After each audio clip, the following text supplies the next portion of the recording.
রেলগাড়ির কামরায় হঠাৎ দেখা, ভাবিনি সম্ভব হবে কোনোদিন।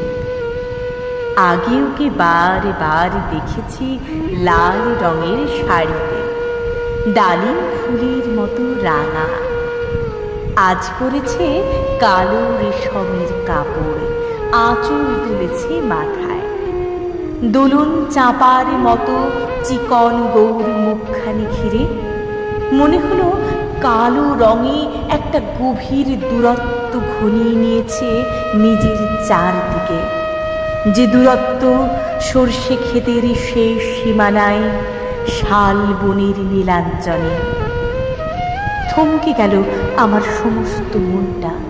চেনা লোককে দেখলাম অচেনার গাম্ভীর্যে। হঠাৎ খবরের কাগজ ফেলে দিয়ে আমাকে করলে নমস্কার। সমাজবিধির পথ গেল খুলে। আলাপ করলে শুরু। কেমন আছো, কেমন চলছে সংসার ইত্যাদি। সে রইল জানলার বাইরের দিকে চেয়ে, যেন কাছের দিনের ছোঁয়াচ পার হওয়া চাহনিতে। দিলে অত্যন্ত ছোট দুটো একটা জবাব, কোনটা বা দিলেই না। বুঝিয়ে দিলে হাতের অস্থিরতায় কেন এসব কথা, এর চেয়ে অনেক ভালো চুপ করে থাকা। আমি ছিলাম অন্য বেঞ্চিতে ওর সাথীদের সঙ্গে। একসময় আঙুল নেড়ে জানালে কাছে আসতে, মনে হলো কম সাহস নয়।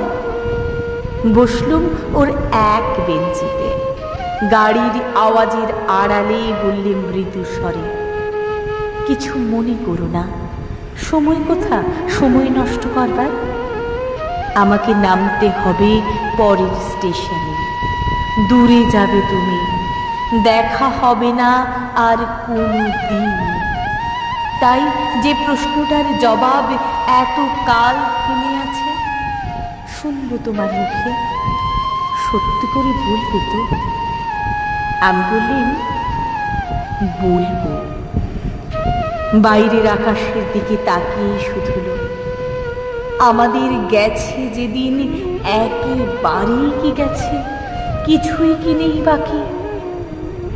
একটুকু রইলেন চুপ করে, তারপর বললেন, রাতের সব তারাই আছে দিনের আলোর গভীরে। খটকা লাগলো, কি জানি বানিয়ে বললেন নাকি।